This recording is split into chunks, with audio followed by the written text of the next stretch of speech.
My misery and me. Hello. You're talking about convincing people. And first of all, I just have to straighten out a misunderstanding. But don't worry, I can still perpetuate the disagreement that you raise. I'm still on the other side of a fence. But let's be clear. I was talking to that guy, Snake Plisskenist, I think it is. And he's arguing with Ethelists.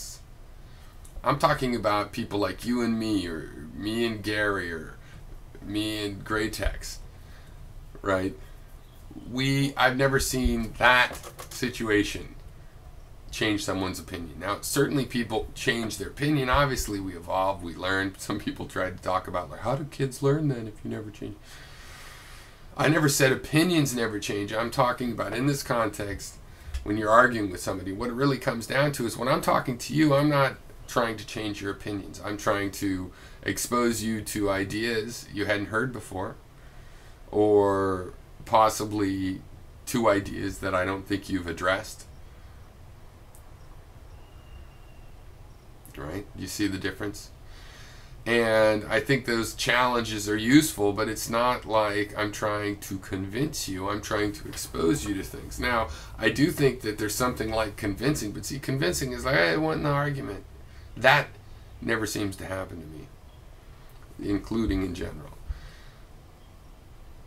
What seems to happen to me is that people convince themselves of things.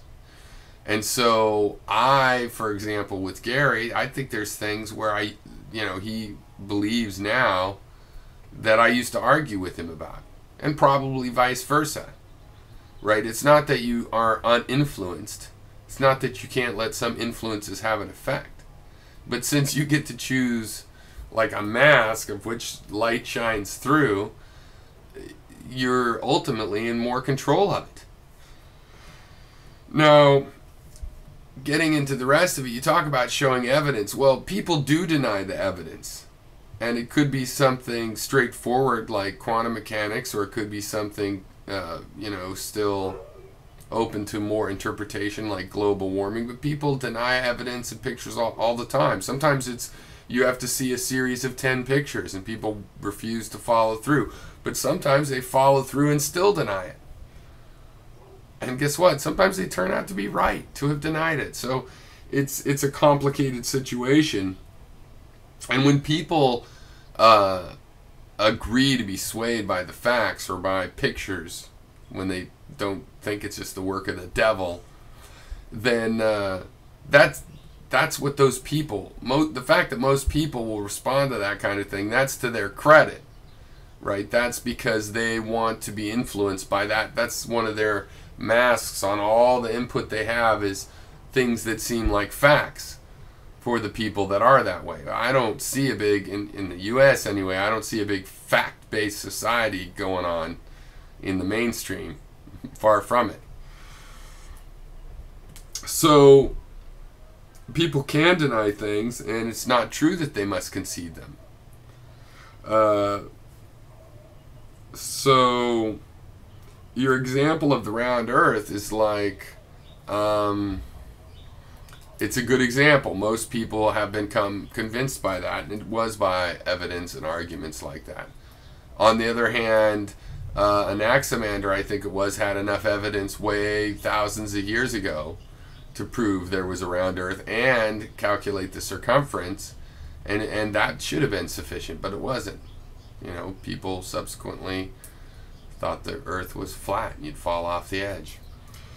So people are able to deny facts when shown to them, and it is related to my analysis of how people think, and that they can even say that they're into facts and not be willing to follow, or perhaps not able, or whatever other reason, certain things that have become undeniable to other people. And so there's even some sympathy there, right? I mean, maybe they're just not ready for it, right? Okay, so in summary, one, I was talking about in an internet conversation. I think the closest you'd find to somebody admitting they were wrong, or is probably videos where I'm acknowledging things I've learned from other people. And I don't admit I'm wrong. I just go, oh, this was a good point. I hadn't thought about that. I still don't buy that, but I'll think about it. Or I still don't buy that. Here's my argument against it. That's what I'm looking for. And you guys that are on the other side of these things, I'm looking for new kinds of contrast, because that's new light from new angles, and that's how we look at what we're both talking about, which is the important thing, right? Okay, cheers.